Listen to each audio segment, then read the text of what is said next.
You know what we gonna do?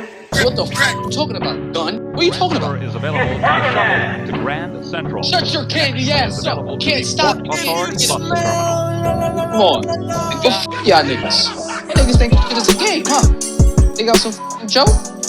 Ain't no fighting scenes like Man of Steel, bro. I ain't see it yet. Stand clear of the closing door. Grabbed you, it's like, I mean, you're so rock hard. Try to stay physically fit and live clean, you know? Yeah. Keep my body pure. Sound body, sound mind. You know what I mean?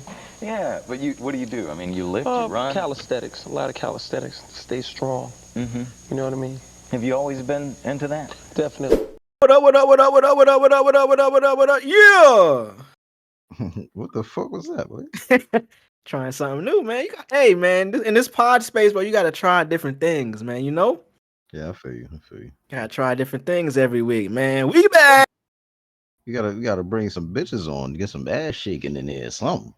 Hey, man, that's something new. That's next week, man. You know what I mean? That's next week. It's on the schedule. You know what I'm saying? We got all of that planned, you know what I mean? You know what I mean when I mean it, because what I say what I mean it when I say it. Right. It's that real pimp talk, you know what I'm saying? Yeah. We niggas back. that still talk like that too. It's definitely niggas that still talk like that, bro. That's the funniest part. And they still get that shit off. That's probably even crazier to me. Nah, it's crazy. In 2023, you still getting that off? That's insane, bro. Effective, man. There's still pimp niggas out here, man. Pimping ain't dead, man. Pimping ain't dead and trapping ain't dead. Them shits is alive and well. Probably both going on in the Atlanta scene, you know what I'm saying? Atlanta probably got a lot of that going on. Sheesh. Atlanta is such an odd city. Shout out to everybody from Atlanta. But that Bro, shit is such an odd city. It's like everything happens out there. Literally everything. Car shows, Ricos. Man, shit. Shout out to all the... Yeah, Ricos happen everywhere. But I mean, more recently, it's been a topic of discussion on the Atlanta streets. Shout out to Atlanta. Actually, shout out to Atlanta even more. Pause. It's Pride Month. Shout out to all the gay niggas out there, man. You know what I mean? Oh, you know what I mean? Shout out to Atlanta. Yeah. Shout out to, everybody repping their pride. I mean, the Rainbow Coalition. You know what I mean? The LGBTEFGs. Shout out to y'all, man. Mm-hmm. Y'all money. Don't get too crazy, though. We know how shit... damn, it's so wild. I'm gonna be in the city next week, and it's Pride Month. You know how shit get in the city, bro. Shit get wild out there. Them niggas get a little crazy. Be interesting to see though. But we back. We motherfucking back, man. This is cracking the 80s. Chiquita. We back with another motherfucking episode, man. You got us. You got the guys today. You got me. 5'2", I'm here, I'm him. Drugs is here. Drugs is in the building. What you would do for drugs. What up, my guy? What's up, bro? What up, man? What up, world? What up, world? What up, world? It's your boy. It's your boy, Sway. Feeling blessed, you know what I'm saying? Highly favored, Feeling, man. Loved by the ladies, you know what I'm saying? By some. They call you Big Elly? Yeah, They call me Big Elly. Fam. Who called you Elly, that, bro? Yeah, Big Elly is crazy. Big Elly? How do you spell that? I think it was ELLY, like Ellie. No way. It looks insane. What? They call me Big Elly. Yo, look how it come around. You know who did that beat? Nah, don't even say it. I think Timbaland did that beat, boy. He definitely did. We be up in the club. We be up. Just on the hook, right? Yeah. Mm-hmm. You know that's Timbo. Yeah, we love you. We love you, but Timbo, I don't know what's up with that nigga. Yeah, we love you, LL, and I don't think anybody ever called you Big LA, bro. Yeah. No disrespect. You the big homie for sure though. You know what I'm Mhm. saying? Respectfully. But Big Elly is crazy. And I don't think he beat Cannabis, man. I think it was kind of. Ah, I think it was more so. chill. It's I more think so industry. It was industry you trying to tactics. get LL to swing on us, boy. I don't know if he gonna be with this one. Just gotta keep it a stack, man. Like I ain't Cannabis gonna was hold you. I think low key deep down somewhere on the inside, maybe 5 minutes on a specific day, maybe 3 a.m. or something. 3 a.m. LL in thought to Paris. himself. He heard that second round knockout and he was like, "Man, this nigga got me, man. This nigga got me. I Nigga mean, got me, man. He got me, man." man, we love you, LL. Queens legend, man. I mean, shout out to LL. I think he putting out some new shit right now, like a new project, if I'm not mistaken. What? Him and Q-Tip, actually. LL That's, and Q-Tip. that's fire already, bro. What? Queens. Q-Tip, bro. You know what I'm saying? Real queen shit. Q-Tip Mm-hmm. really underrated to me, man. Yeah, for sure. You know what it was? I think it was the time he came up in and the fact that he was in the group. Mm-hmm. He never really, not that he didn't get his credit, because obviously he did. And he's known as a legend, solidified in the space, obviously. I just think it affected. That's like the whole Andre 3000 Big Boy thing, where they're both great in their own, but it's always hard to put them as a solo artist or just individual accolades on their own for them to be praised, just because they're always tied to somebody else. You know what I mean? Q-Tip is always linked to Tribe, Right. but this album, I'm curious to see what this album is gonna sound like. LL Cool J. Oh, they got it out. They got a single out right now called The Force. I haven't heard that yet, but uh, they Is definitely working on a new project. So that I'm is it curious to them see what that's gonna be. specifically, just them, or Tribe gonna be with them? Like what? I think it's specifically just Q-Tip. I think it's just Tip. Tip is producing it for him. Yeah, LL Cool J trolls his fans, but oh wait, okay, but this is February. LL Cool J went on to Twitter to announce that he's canceling his 14th album before taking back decision altogether. Let me click into that. What? What's that about? That seems kind of interesting. LL Cool J still can't resist unhinged behavior. On February 22nd, the Queensrÿche hip-hop veteran went on Twitter and shared that he's halting the release of his 14th album before taking back the decision altogether. In a series of now-deleted tweets, the two-time Grammy winner, LL only having 2 Grammys is kind of crazy, said that he's trying to figure this album out, and following up with a tweet that read, "Just not feeling like this album was worthy of being released. Facepalm emoji, I tried." He later added, not dropping it. Hours later, the rapper posted on Instagram where he tagged the executive producer for his upcoming album. Also trolled fans with an explanation for the album's delay. So I guess, okay, everyone's been asking me about the new record, and my decision was I was considering not putting the album out because it's too fucking good. All right, he's just trolling, I guess. I don't know. Being an artist, man. Being an Yeah, artist.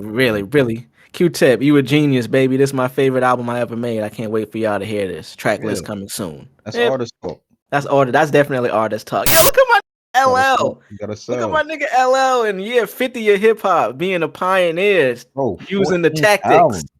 Yeah, 14 albums is crazy. Seeing LL use Instagram and troll tactics is kind of fire, though. I like seeing that shit, man. You know what I mean? All the veterans, all the legends out there getting off the shit that the young niggas is getting off now. Yeah, nigga. I can still do this shit. I love that there's always a place, you know what I'm saying, for hip Yes. hop, regardless of your age, regardless of where you come from, regardless the color of your skin, you know, regardless of you in jail, regardless if you know what I'm saying, you fake your death, like anything. Shout out to Like my you can nigga just get your shit LB. off. Nah, Yeah, word. man. That's facts, man.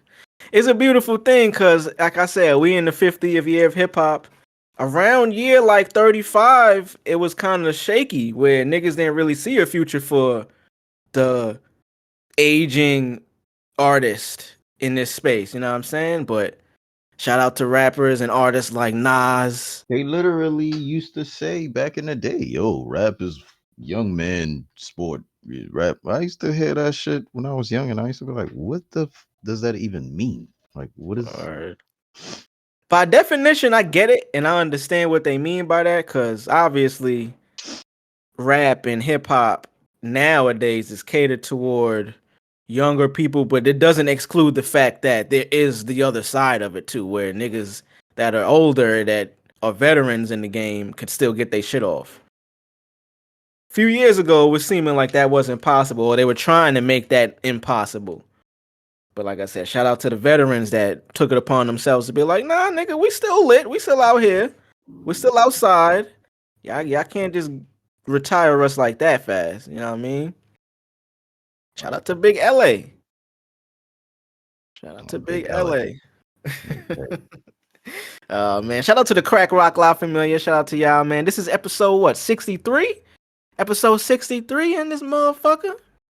Cracking the 80s. It's a 6-3 episode, man. This is the motherfucking the insert your AKA title episode right here. Episode 63 of these things, man. We here, the Crack Rock La Familia. We fuck with y'all, man. Shout out to everybody that listens to the pod, wherever you listen. You know what I mean? We're available everywhere. Shout out to the homie Mars. Mars ain't here with us this week. He had to go check on Biden. I don't know. I'm pretty sure y'all seen Biden take another fall this week. Yeah, man. It's time for niggas to, have some sort of accountability for voting this guy. Nobody's gonna take accountability for that shit, bro. Oh yeah. I'm looking at this shit right here in the video. We're gonna put the video in the on the YouTube for the people. When he fell, so apparently this was at a U.S. Air Force Academy graduation. The nigga tripped on his own, like nothing was there to trip him. And then I love when people fall and look back at the ground like the ground did something to them. And I'm looking at this quote here. He says, "I got sandbagged." That's some old white person shit to say, bro. An old white man would definitely say that. What the hell? I got sandbagged. That son of a bitch. But where Mars is out there, he had to go check on Biden, man. You know, that's the guy. Like, Biden supports us, and you know, Mars, he's in deep with them people out there. So he had to go check on his mans. You know what I'm saying? He had to go check on JB. Nigga called Mars a Democrat. Hey man, sometimes on the public platform, you gotta, you know what I mean, you gotta pick a side. Yeah, I don't know. I don't think Mars gonna like that one. Hey man, shit, we gonna see, but damn, Biden, nigga fell again. Somebody. I don't really think anybody actually cares that he's just falling. That's the worst part about the whole thing, bro. Nobody gives a fuck. This is our president of the United States, nigga, falling every week. How niggas are just voting and just acting like they don't see this shit? So niggas is just gonna vote this man and act like, you know. I'm curious to see, and this is not a political podcast. Maybe we are. I don't know. Who gives a fuck? I'm just curious to see next year when the election happens if they're gonna make this man debate anybody. Because if he could barely stand up on his own without falling over and shit, how do we expect him to debate? And that last Trump-Biden debate was hysterical. That shit was hilarious, bro. So, we're going to see, man. Get well soon, Biden, I guess. Mars, make sure you bring back that pack. So you bring that pack, man. Bring that pack back. He's a weirdo. Politicians are weirdos. Getting into politics, bro. Just think about that. What kind of Where are you in life where you decide like this is what I want to do for a career? I want to lie I to the want American to people. yeah, I want to I want to convince niggas to believe everything I'm telling them. When And history I want to be the proves, best at it. yeah, when history shows it isn't that way. Man, it's politics is such a weird thing. You remember the episode of Black Mirror with the Waldo episode Mhm. where it was a comedian who was doing the voice of like this animated character on a TV. You know what I mean? And he got so popular Yeah. that he got into politics and he started He was debating with chasing political around. pundits and he became like a presidential candidate. All right. That man, that's where we are now. And it's so funny watching Black Mirror. Like everything that happens in Black Mirror from 2019, whenever the series actually aired, 2019, 18, whenever it started, I forget. But all of those episodes to now are things that we're seeing in for what Oh, like come to life in actuality, in reality and shit. it's crazy that you brought that up too. The Black Mirror season is coming out. Oh yeah, that shit coming out real soon, man. That is coming out like next week or something. Yeah. Yeah, I just Mm-hmm. got to see about that. Fucking star-studded cast. You know who I think is in this shit? What's my man? No, he's not. I thought my man. Damn, what's son name from Love and Death? Oh, What's my nigga name, shit, man? he's in We was just everything. we was just talking about him like Jesse Plemons. Right. I thought he was in this Black Mirror, but it's not. I was thinking of what's my man name? Paul. Fucking up the names right now. What's my man name from Breaking Bad? Obviously not Bryan Cranston. Aaron Paul. That's what I was thinking. It's Aaron Paul, but yeah, I mean, they got some heat coming out. Black Mirror and Righteous Gemstones. Man, It's coming out. don't put Righteous in that conversation, man. Righteous is And you see they got a new trailer out. well, You see the new Righteous Gemstone trailer? that shit was classic, legendary in the first season. Like that's insane. Danny McBride is just that dude, bro. Danny McBride doesn't have many misses under his filmography, his discography, whatever you want to call it. Like back Dude is effortlessly like Pineapple Express was my introduction to him. 08. Him, Seth Rogen, and James Franco. mm, It's wow. He was in the Land of the Lost too. I didn't even remember that. Remember that shit with Will Ferrell? yep. But man, oh, he was in Tropic Thunder as well. I forgot about that. But Eastbound and Down was. You said what? I said he was in everything. He was in This Is the End. Yeah, but those were like after we were introduced to him. Like, oh, this is the guy. He's funny as fuck. Right. Eastbound and Down is probably one of the best fucking HBO shows to this day. That was his first series, right? Mm-hmm. Yeah. Yep. And then he came out with Vice Principals. You ever seen Vice Principals? Hell yeah. Bro, he Dude that's in he's in Righteous too. He the creator. This guy. The blonde. Walton. Oh, Walton Goggins. Yeah, Yeah, he's they in like a crew. Yeah, they that all nigga is they all funny, in the bro. same shit. Yeah, bro, he is fucking hilarious. They do shit together. Like, you know how Yeah. Seth Rogen got his Comedian crew. teams. Yeah, they all got their team. Adam I Sandler wonder got who their started crew. that. Adam Sandler. You think so? Well, maybe not. He had to be like one of the first though, right? Maybe one of the first that was Wolf. doing it under like his own production company and shit. Maybe Ben Stiller. Well, yeah, it gotta be Adam. I would say Adam because Adam put more He than actually just had like he had what's the name of his production company? Happy Gilmore. Happy Gilmore. Yeah, that was on the name of his first movie, right? Happy Gilmore. Mm-hmm. One of the first ones. I don't know if it was the first, but damn, Adam Sandler is such a legend, bro. Yeah.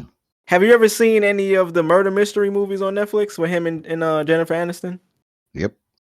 Man, heat. They easily make a L combo. Yeah, they make a great TV couple, movie But couple. Adam kind of got that with a few of them though. He got that with Drew Barrymore. Like it might be somebody else I'm thinking about too. But Yeah, yeah, he got like the easy chemistry with the easy. I'm a white husband role. right. I'm a silly white husband. Yeah, Jonah could learn from him, man. Nah, there ain't nothing Jonah can learn from the GOAT. Damn, just looking at Adam Sandler his filmography, bro. Wow. Like my nigga was in Coneheads, bro. Like he really got it should be something to be said about the amount of movies that he's in that's so fire. Like there's literally over 30 movies that Adam Sandler was a part of. Probably more. That could solidify him as one of the greatest actors ever. Or comedic actors, whatever you want to put. I'm gonna put him in acting in general because he does drama, he does comedic. Most of his shit is comedy, but most of his movies is just him being Adam Sandler. All right. Shout out to my Brooklyn brethren. You know what I mean? Adam. Adam is like another Andre 3000. You just spot him around the city. Instead of seeing him with a flu, you see him in gym shorts playing basketball and shit. Nigga on West 4th Park, balling and shit. That shit funny, man. He look like one of them white guys that like he has really good IQ. Like basketball IQ or just like in general IQ? Like he's a smart guy? No, like basketball IQ. Like, Oh, okay. With you know what I'm saying? Like he he could draw plays even. Like Yeah, that's when you play. That's real basketball, bro. Like there's skill to basketball, obviously, and athleticism and shit matters. But if you can't think the game through, that shit can only get you. You could. Damn, I ain't want to throw shade on my man. I was gonna diss somebody, but shout out to bro. I ain't gonna say his name. But you could be a nigga that's athletic and do wild shit, or you could be somebody that's not athletic and could play multiple seasons just because you know how to play the game the right way. Draymond Green, for instance. Draymond Green is not athletic at all. But that nigga could ball, though, and he's a motherfucking champion. Can't take that away from him. that man has won rings without shooting. Without literally at all. Like without taking a shot. That's insane. Crazy, man. Have you been tuned into Dave this season? Man, I didn't see the last, I think 2 episodes to be honest. Oh, so the finale. The last episode was the Met Gala I seen when he had. I think that was episode 8. Yeah. Yeah, that was episode 8 with when they had everybody. That's actually, that episode was a good appetizer to kind of show. I mean, the whole season they've been giving us super cameos, like really big cameos. They broke the bank this episode. I mean, this season. The show is really to that point where it's like it's known by all the big people and people actually like it. Yeah. Because, especially the entertainers, because like remember, like we always said, like he's making a parody out of their life. He's doing the Curb Your Enthusiasm. This is what Curb Your Enthusiasm is. You create a show where the main character is you in your real life and what your career is, but it's just spoofed based off of different scenarios that you might get into in your real life. But you could see. I've been hearing more like Charlemagne Biggs to show up a lot. I'm pretty sure Charlemagne got some kind of executive producer credit on this shit somehow. Cause Kevin Hart is an executive producer on the show, and Kevin Hart and Charlemagne are like boys. They got business together. So I'm sure Charlemagne ain't just gonna promote some shit on his own. We know how these niggas are that's in the industry. Whatever you see them promote, whether you know they're involved somehow, they ain't promoting shit because they know how valuable their voice is. But it seems like the majority of the industry, or just like Hollywood or whatever you want to call it, they all fuck with this show. based off of the cameos, but also it's a really good show. Like the writing to me is really phenomenal. So, but you said you only seen episode. The last one you seen was with the Met Gala when Jack Harlow was in the episode. That was the last one you seen? Yep. Yeah. So episode 9 and 10 are also phenomenal. I mean, by this time there's no spoiler because it's been out. So if you're on the internet, you're gonna know who's been on the episode. And I mean, look, the shit is right here on Rolling Stone. They nigga got Drake on the episode, bro. Crazy. Drake and Brad Pitt. This is what I think about Dave. Dave is such a great show that he has both. Because he's a musician, he has the music world and the celebrities and the huge A-list stars from music and A-list stars from television both being meshed into this fucking beautifully crafted television show because it's following the blueprints of some of our favorite series that go along this type of this style of show, i.e. Atlanta, Curb Your Enthusiasm, a little bit of The Office, you can say, like that style of show. Really good show, man, but the finale was cool. Drake's in it. Rachel McAdams is in it. Brad Pitt has a really good role. It's pretty cool, bro. I'm pretty sure some of like,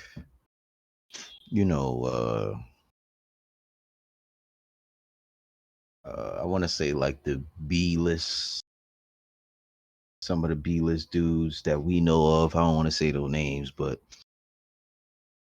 or maybe even C-list. I would say they C-list because they don't really do podcasts and shit. Mm-hmm. But I'm pretty sure they want to be a part of, Dave and shit like that. Like that's like one of those shows, like, you know what I'm saying? Nah, word. So I'm looking at this. I didn't even know this existed. I'm on the Wikipedia for Dave, and the guest appearances per season is insane if you look at it on paper. Season 1. Look, of course, look, I said Charlemagne was involved, and I forgot he was on the fucking show in season 1. That's why he promotes this shit so much. But we got YG, Macklemore, Trippie Redd, Young Thug, Gunna, Maiden Teo, OT Genesis, Charlemagne, Tierra Whack, Angela Yee, Ninja, Justin Bieber, Kourtney Kardashian, and Marshmello in season 1, bro. That's a star-studded guest appearance list. Then you go on to number 2. I'm not sure who CL is. Oh, she's a Korean rapper. Hailey Bieber, Kendall Jenner, Kyle Kuzma, Kareem Abdul-Jabbar. That was a fire episode with Kareem. Remember that episode last season when he interviewed Kareem? Yeah, I remember that. Doja Cat, he fumbled the bag so many times with Doja Cat. Jesus Christ, Dave. Dave, his whole shit is fumbling bad bitches. Having the opportunity to fuck with them and then just ruining that shit. Yeah. Doja Cat, Ray Shremmerd, J Balvin, Lil Yachty, Zach King, Designer. I forgot my nigga Designer was in there. Davies. Yeah, Davies was in the same episode with I think the Ray Shremmerd episode when they was on set in Hollywood. Denzel Curry, DJ Drama, Kevin Hart, Lil Nas X. And then season 3. Yeah, Dave East. Shout out to Dave. East came up, man. Mm-hmm. Fuck with And East. then season 3, Usher, Rick Ross, Demi Lovato, Don Cheadle, MGK, Megan Fox, Killer Mike, Travis Barker, Jack Harlow, Lil Gotti, Rachel McAdams, Emma Chamberlain. Travis Barker was in the cypher with them. Phineas O'Connell, David Dobrik, Brad Pitt, and Drake. Those are some elite names for your TV show in season 3, bro. For 3 seasons, Drake, Brad Pitt, and Rachel McAdams is in that episode too. She not no chump, bro. Rachel McAdams is motherfucking The Notebook. You know, bitches love The Notebook. Yeah. I love Rachel McAdams too. I always thought she was a beautiful white woman. Yeah. Beautiful white woman. I don't even like saying those 3 words together. That shit just sound odd. Sounds like evil. Yeah. Beautiful white woman. Ugh. Yeah. I gotta brush my tongue afterwards after saying that shit. Oh man. Man, I apologize.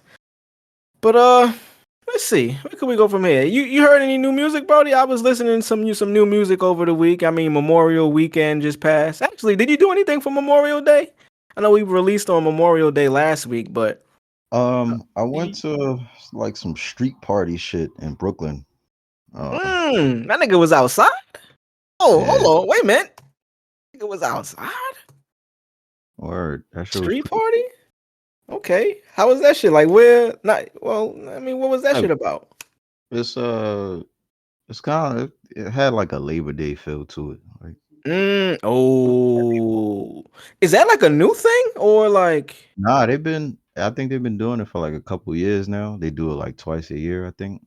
What's the other time? I think they do it around Labor Day too, if I'm not mistaken. But they do it like twice a year, and yeah, everybody comes out to like a DJ. You know, they got And y'all outside, like on the sidewalks and shit, like outside, like outside. yeah, niggas got coolers, niggas got drinks, smoking, hookah, whatever, crack, whatever, you know, your Whatever you vices. into. Yeah, whatever you into, big booties, the Male or female, it's Pride Month. Got to be inclusive. yeah, male or female, you know what I'm saying? Pause. But Pause. right, but it was a cool vibe though. Was out there with family, friends. Oh, that's what's up. That shit had to be like New York is. I can't wait to be there. Like I said, I'm gonna be there next week. Yeah, I mean, you. I can't wait to get back to the city to get that energy. But NY for sure, Memorial Day and Labor Day are the two holidays that get celebrated to the fullest, especially if you're in Brooklyn. I'm gonna assume, even though I wasn't there was a large majority of Caribbean people there. I can guarantee you that. Yeah. Guarantee you that. You talking about party in Brooklyn on the streets? Yeah, that's the whole, that was the whole vibe of it. But obviously there were some that wasn't. There was white people out there too. Obviously. I mean, that shit was in like Williamsburg or something, wasn't it? Yeah. So I mean, yeah, you're gonna get that. That's bound to happen. That shit was like it was happening on one block, but the radius of people was like maybe 3 blocks in every direction. You know what I'm saying? So yeah, it was, and then towards like when the sun started like setting or whatever, like it started getting more packed. But it ended, right before the sun, like as soon as the sun went down, like it ended. Yeah. Okay, that's kind of fire though. That's the one thing I miss about being in NY, where you could just get into events on the street. Like if somebody was just driving by that area, walking by, whatever, you could get involved with that shit. Yeah, you couldn't drive by though. Well, I mean, the areas around. If you're driving by 3 blocks away, you're gonna know there's some shit going down over there. What's going on down there? And it ain't nothing to just find some park. Well, it's hard to find parking. I ain't gonna make it sound like it's that easy. You know how that shit is in NY. But if you find parking, oh my god, yeah. Yeah, niggas double park, niggas park next to Johnny Pumps, niggas park on the sidewalk in the street. Man. Word. But being able to pull up and just have a good time, just on a whim, that's the beauty about New York. You can literally go outside, hop on the train, end up in a different side of town, and get into some fun shit. You know what I mean? Right. It's not that easy to do that like anywhere else. Nah. Like I can't do that right now in the 8s. Like just go outside. I don't think you could do that anywhere. Anywhere, bro. Outside of New York, nowhere. Cause a party in New York could just be some niggas with a fucking, I was about to say music box, like an old nigga. I never said that ever. Just some people outside with a stereo playing some music. That's a party now. Nah, real shit. If you come pull out some bottles, with some speakers, your man's maybe a grill and just Mm-hmm. start, you know what I'm saying, wilding on the strip. You don't even have to have the street blocked off. Mm-mm. People going, everybody gonna improvise. It might be a house across the street. Oh shit, they barbecuing. They barbecuing. You pull up because you Turn know the it- neighbors. They turn Yo, it on. Now yo, it's are like, block parties a New York specific thing? I don't know. Because I've seen obviously there are block parties that exist other places, but the New York City block party is like a staple, like a thing. You know what I mean? Like you got to get the police involved, obviously, to get the shit blocked off legitimately. But New York City block parties are like that's like a fixture in the culture of hip hop and also just black culture, black American culture in New York. Cause That start here. We start that. let's see. What is the history of of course. You know, we start everything, my nigga. What is the history of block party? While block parties might seem a particularly modern concept, some of the earliest examples of them, or at least gatherings that call themselves block parties, date back to the earliest 20th century. In 1918, New Yorkers mounted block-based get-togethers to commemorate residents who've been gone to fight in World War One. So it started as a war thing. Wow. Okay. So like a Memorial Day type of thing, kind of. Yeah, but I'm looking here, like like so. Basically, obviously, the niggas in New York started it, but I guess when people went away for World War One, it was a way to be like, yo, let's celebrate them while they away. Right. Yeah, that's pretty cool. But then I'm looking here. This article says how the block party invented hip hop. You see how Hmm? deep this shit gets, like, because you got to think hip hop started on the streets, so I could see how niggas just partying on the streets turned to niggas start battling and ciphering and fucking breakdancing, nigga. Like, Right. oh man, let me read this article right here. Reading articles on the pod, I ain't gonna front. I be trying my best to get every word right. Reading, obviously, I can read, but you know, remember when you used to be in school and you get called Read on to aloud. read? Yeah, Yeah, or it's like Saturday a read night. aloud. Yeah. Yo, the funniest part, remember when you probably got like, you know, they going by rows and whatever paragraph you get is going to be the number of the row you in. So you go ahead to try to see what's in your paragraph or even like your friend maybe. And you see it Mm. might have a curse word in that shit or the N word. You be like, yo, you be hyped for them to say it or for you to say it. Just Mhm. waiting for that shit to come up. I used to hate that actually. I was always the Bro. kid that got picked to read aloud when we was reading chapters and shit because Yeah, same. I guess the teachers like the way I Cause you read. could read, nigga. You gotta think, a lot of niggas back then couldn't read, bro. Like the niggas that would get made fun of, that would be the bullies. They would get made fun of because they couldn't read, and they would be bullied. Like they would really have hard times with it. Like they couldn't even read the word. I get stuck But trying to follow the flow of the sentence, looking for the yeah, period. Some niggas yeah. can't read the word.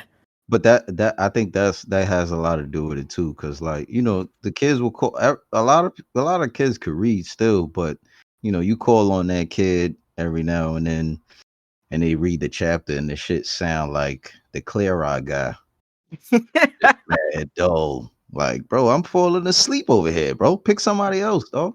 With You clear niggas eyes, reading- you can fix dry eye. Yeah, that's a good thing. You know what? You just added that to. I didn't think about that. That's a major part of being a child, also forming your personality. Like, Yeah, bro. I think about it. I think it's a big part of why like Audible books are a thing now.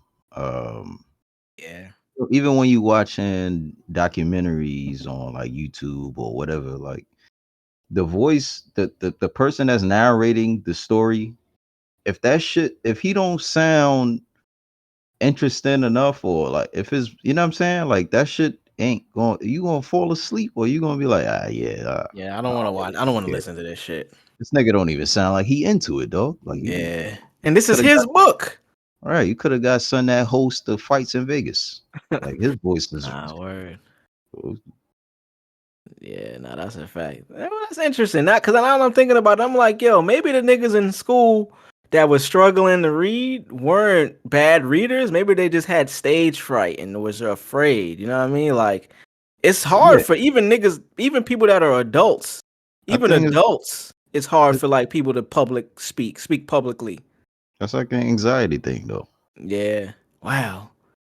This shit turned Like, into the therapy pod. Like, but if you don't, the thing is, like when I'm reading, I like to get into like my. That's why I like to pick certain shit that obviously that keeps me interested, but like I'm able to like zone out and go into my own world while I'm reading it.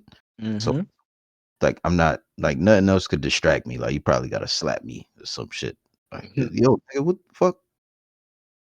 Yeah. Nah, I was in chapter 12. Boy, them They was niggas was wilding going, over there, man. they was going in over there. The 60s. Nah, word, bro. Man, I wanted to read just because this shit is fascinating now. Just the creation of the block party. Before we even, like I said, I posed the question asking if it was a New York thing because obviously we from the town and we see this shit. I haven't lived. I've only lived on one other state, Texas, Houston, big city, obviously. But I could sense and I could figure out that block parties was like a New York thing because of a spacing thing. Even in Houston, I'm thinking how big the streets are. You wouldn't be able to have a block party because goddamn, the streets are mad big. But Streets just is read like it's like a highway type shit. Like it's damn like near. how the fuck you gonna block that? Like that would be insane. Just looking at this article, this is from MrPorter.com. I don't even know who this is, but the block party is a distinctly NYC strain of celebration. Facts. And one that has become a well-known trope in popular culture to the extent that plug alert, blah blah blah blah blah blah blah blah blah blah. But where did it all come from? While block parties might seem a particularly modern concept, we read this already. Block parties date back to the early 20th century, World War One. May 7th, 1945, rumors broke out about this, blah, blah, blah. LaGuardia had angrily demanded that New Yorkers go back home to work after a block party broke out on Times Square. Oh my God, a block party in Times Square? Remember back then when that shit was like hookers and shit running around? Yo, NY been lit for years, bro. Think about that, son. By the 1960s, the migration of the West Indian and Hispanic immigrants to New York had created communities whose block parties celebrated their own cultural identities, which of course led to celebration of new music and the creation of new sounds. Wow, bro, just look at that. Thinking about that, 1960s migration of West Indian and Hispanic immigrants. That's literally both my parents. Like Yo, around that time, like imagine if you could step into like if there was some sort of machine, right? And you had the opportunity to pay, obviously, and you could jump into this machine and choose the era of your liking. oh, Almost like a vacation type thing. And you could literally go back to that time and see what that time was like, or or whatever city or state that. what's going down in there? Word. Honestly, I wouldn't want to be anywhere outside of New York because clearly these other fucking places around America were still mad racist. Right. But that's interesting. What time would you pick? Like what year? If you could pick 1 year, what would it be? 1 year? Okay. So if you had the ability to time travel, to go back in time to a city and to a particular event. You don't have to pick both, but if you could just pick a year and a city, what would it be? Oh man, I might not have as much as the specifics like the date and stuff like that, but I think a era I'll probably go back to like I want to see what like the 70s was like, when everybody was like wearing like the flared The pants. disco era. Right. Yeah. I want to hit like a fucking, I don't know, a skating ring or some shit, Mm. One of A the block disco. party, nigga. Somewhere where it's Right. getting down. Right. Shout out to my nigga Mr. Muhammad from him and my nigga Damian Lemon podcast In the Conversation. He's a OG. I think he's in his 50s from Miami, but he's lives in New York now, like for the last 20 years or some shit, last 10, 15 years. He mentions a lot on their pod how seeing the transition from the disco era to the hip hop era, from the 70s to the 80s, like the late 70s disco era, like your typical street nigga was into disco. He had the fro, you know what I mean? Because street niggas always existed. It's not like street niggas just became a thing when hip hop came around. Like niggas were street niggas doing different shit before. It wasn't tied to music. And he always mentions he considers himself, and I would consider him, and this documentaries that came out that he's been in that has been listed him as a hip hop historian from Miami, basically. He always mentions that the disco niggas were the niggas that transitioned right into hip hop. Like that era from the late 70s to the 80s when crack got introduced and the niggas was just outside and block parties apparently were a thing, celebrating music and culture on the streets of New York.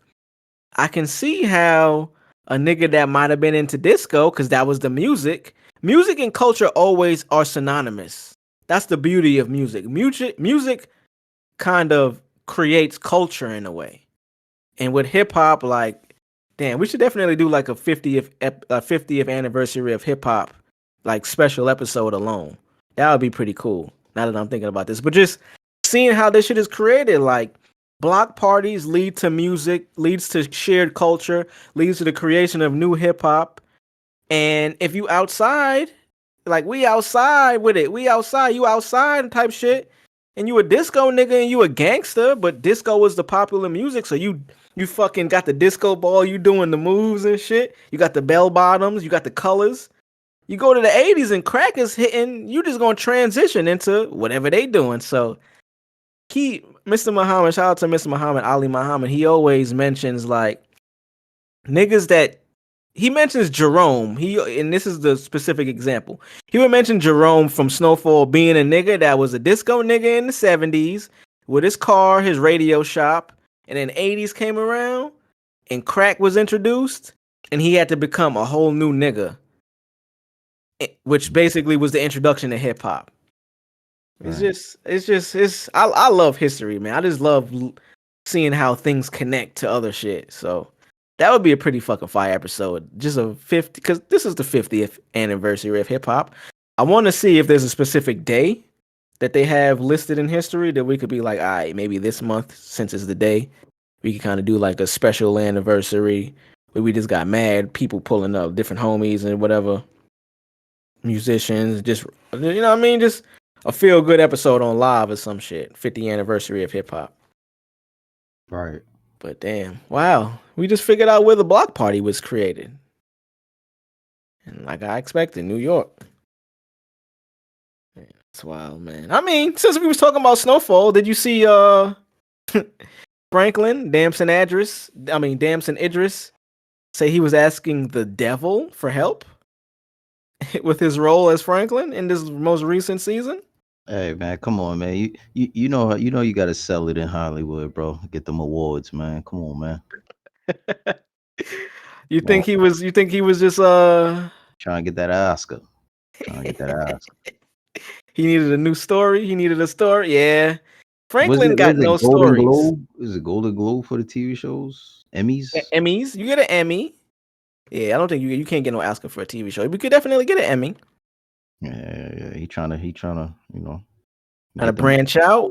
Get them new roles, you know. Yeah, I mean he doing the whole rollout. You know, first he got with Lori Harvey.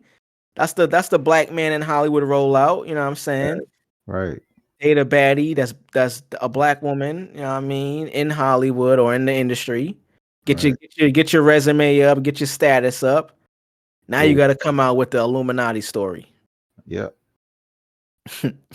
Snowfall star Damson Idris is admitting he tapped into the forces of darkness to help his actor's block, and says he damn near needed an exorcism after the terrifying experience. Oh, so I did see this. I think this is on Netflix or YouTube or some shit. So this actual video is like a round table with different actors. I didn't know this is where this came from. That's kind of crazy because my man Pedro Pascal, my man from obviously The Last of Us, Narcos, Mexico. All right. He's on this shit as well. Jeff Bridges, Kieran Culkin, you know him. That's my man from Succession, Macaulay Culkin brother. Well, he plays Roman. I think he plays Roman in Succession, huh? Roman. Yeah. Yep. No weirdo ass nigga. It's so funny. I know a lot about Succession, but never watched it through like auxiliary characters like this. But anyway, during the Hollywood Reporter 2023 TV drama roundtable, Damson made the shocking confession to Pedro, Jeff Bridges, and Kieran Culkin, and others, hearkening back to the final season of Snowfall when he had difficulty bringing out the evil for his character Franklin Saint.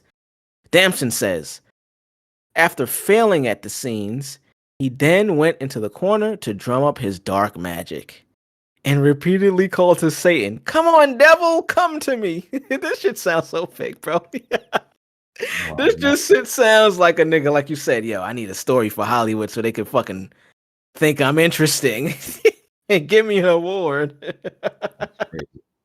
Because think about it, bro. We don't know nothing about this nigga Franklin, bro. Damson Idris, which we shouldn't, obviously, but it's fucked up as a star, as a A-list actor in this world, in this industry. You gotta have stories. You gotta have different storylines and shit for people to get into you.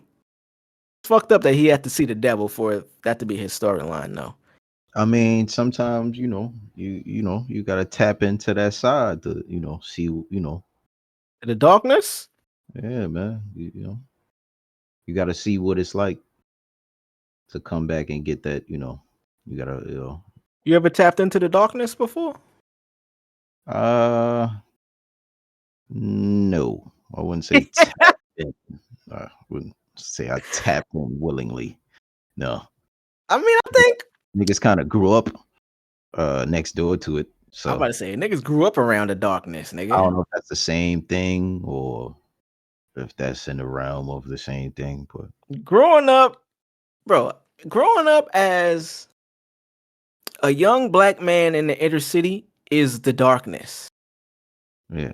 We could get philosophy. We could, you know what I mean? We could get philosophized and philosophical. What? Nigga stupid. Nigga said philosophical. We can do all that.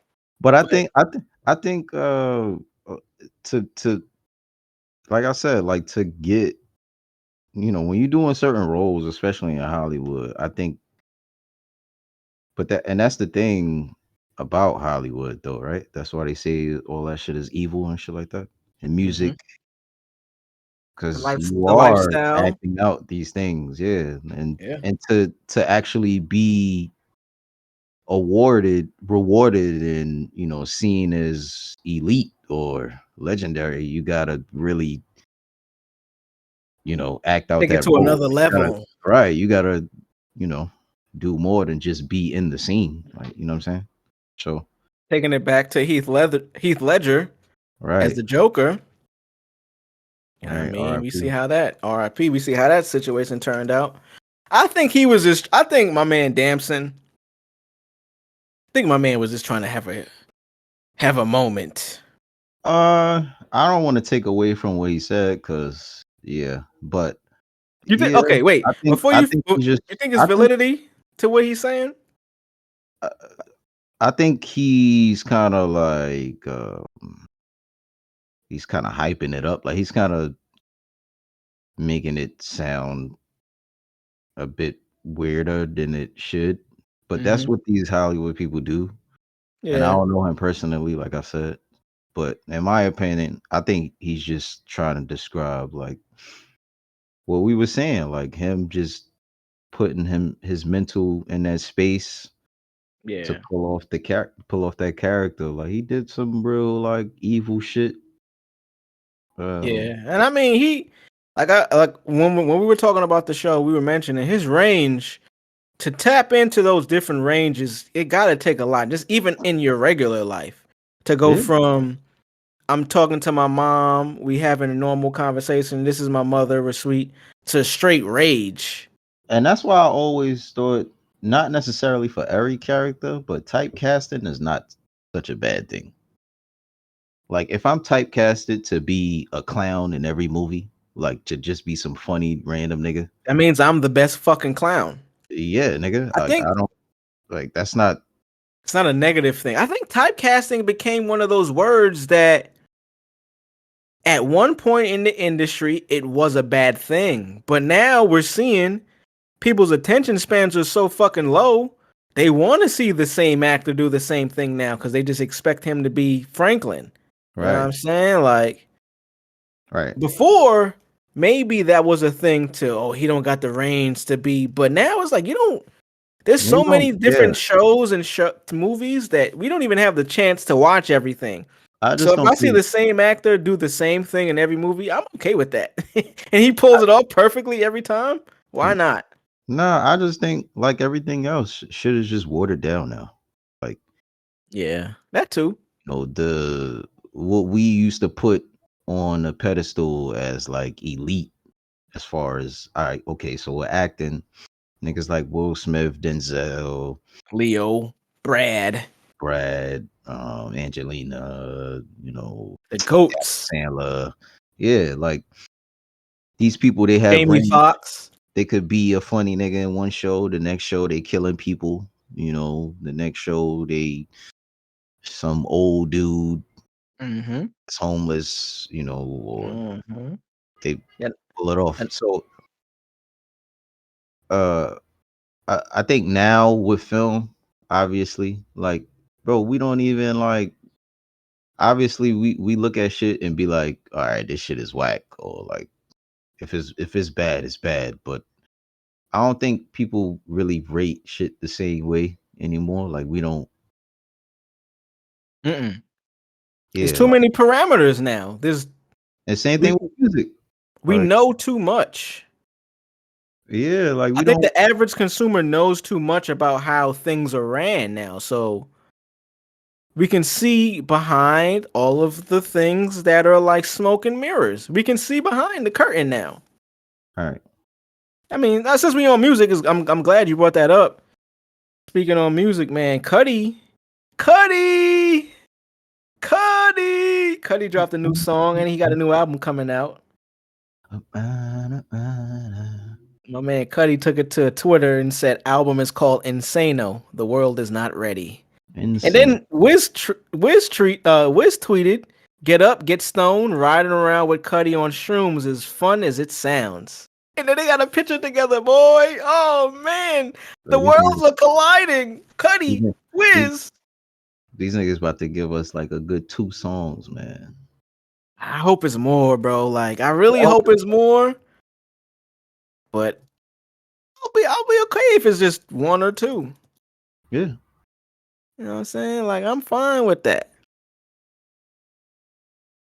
Kid Cudi teases Wiz Khalifa collab. I think it's crazy that we haven't got that before. I think it's super insane that we haven't got that. But as we spoke about, I think it was just probably pre-podded or off the pod. Yeah.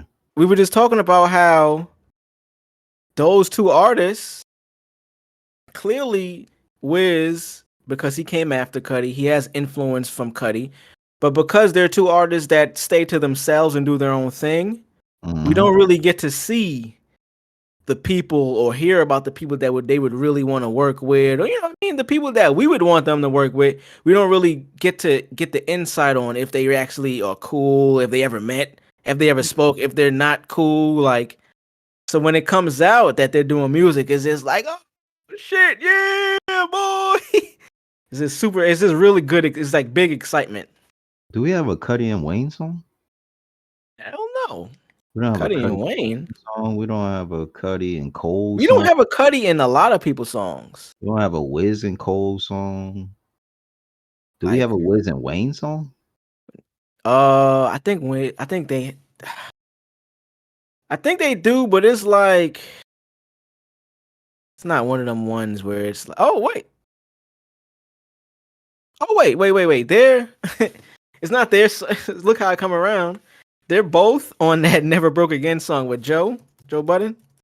Oh, they are. They both on that record, and they did it together. They did the video and shit together, but it's like that's not them on the song together. Yeah, technically that's not their song. So Yeah, but I mean, shout out to Joe for getting that feature though. Wiz and Wayne. that had to have been like a label type of situation. It was, he said it was, but that's still fire though. I don't know if Joe would have handpicked Wiz. I think he said he wanted. I forget the story, but yeah, you're not lying. You're right. Yeah, I don't know. That's that. This is my opinion. Yeah. But yeah, I mean, it would be cool to get a fucking bro. Just imagine a Cole and Wiz song for a second. oh, Cole and Wiz. Wow. Yeah. It would be a better version of what this Lil Durk and Cole song was. I think it would be the better version of that. I think Wiz is like the harmonized gods of this shit. Like he, yeah. I think we don't even have a Wiz and Drake song, son. Yeah. I think that was one of them obvious ones that probably wasn't gonna happen. Really? Why not? Wiz and Cudi? I mean, Cudi and Drake got a record. I was surprised. Not surprised, but I was hyped to get that. Yeah, that was kind of. And that's one of my favorite songs from that album. Lifting out my dreams on wings of vivid colors. Yeah, that's hard. Every on it just we fly by. He smoked that shit. I'm not saying it won't happen. I just don't think Wiz cares to do anything with Drake, and vice versa. Is this because they came up at the same time? It just seemed, but then again, they were both big dogs at the same time, so it makes sense. It's the same reason why Kendrick and Drake ain't got that much songs. Didn't Drake reach out to Wiz or something? And Wiz turned it down or something? I don't know about that. Maybe, not sure. Okay, Wiz Khalifa has a response to rumors that he's dissing Drake in this video. This is from 2018. Wiz Khalifa tells driver to turn off Drake's "Nice for What." This is also 2018, same time. It don't seem like it was much of a beef. It might have just been him saying, I don't want to hit. They clearly don't even know each other. But back when I don't know if Drake offered for him to be on a tour or like a song or some shit. But I think Wiz turned it down. I remember I read something like that. I don't know if it's true, but let's see. Wiz Khalifa turns down Drake. Yeah, I don't see anything right away about it outside of him saying that turn that record off. But it could all stem from that. You know how that shit goes in the music industry. Yeah. You know how that shit go. But I'm excited. Wiz and Cudi. That's huge for me. You know what I'm saying? Two artists that are like my favorites. They put out a picture together looking like some shit that they would be doing off of the shrooms, you know what I'm saying? They look like the type of content that and the type of music that we would be expecting from them. Nigga Cudi is in a fucking green wig with the blunt in his hand. You know, look, they not smoking blunts, but they look like blunts. They definitely paper. Yeah, that's papers. Never mind. I was about to be like, yo, hold up. Nigga Cudi got a blunt around Wiz? That's funny though. Shout out to Wiz, shout out to Cudi. Cudi also got a new song out, Porsche Topless. I played a little bit of that for you at the beginning. Pretty cool record. I mean, throwaway. Well, it might be on his album that he has coming out in Sano, but it might sound better in the album sequence than just being out now. Right. I mean, we also got new Kendrick and Baby Keem. You heard that record? They got a video for it. It's called Hillbillies. Yep. Sounds like a Lucy. Sounds like a Lucy. But it sounds like they trying to cook up, or they definitely in the process of cooking up. So they probably dropping something soon. Uh, I mean, it sounds cool. Doesn't really give me replay value much. it's too long of a song for me to have replay value. Like the song is really long. Like it's like 4 minutes or some shit. And there's no hook. So they just going. All right.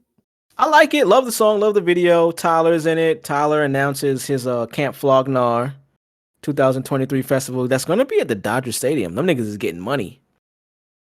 Dodger Stadium having a festival. You know them niggas getting money. But the talk that came out was, is this a Drake diss? No, obviously it's not a diss, but they're saying, obviously, when you play Sticky from Drake off of Honestly Nevermind side by side with this record, Baby Keem and Kendrick use similar flows to that record. The beat is similar.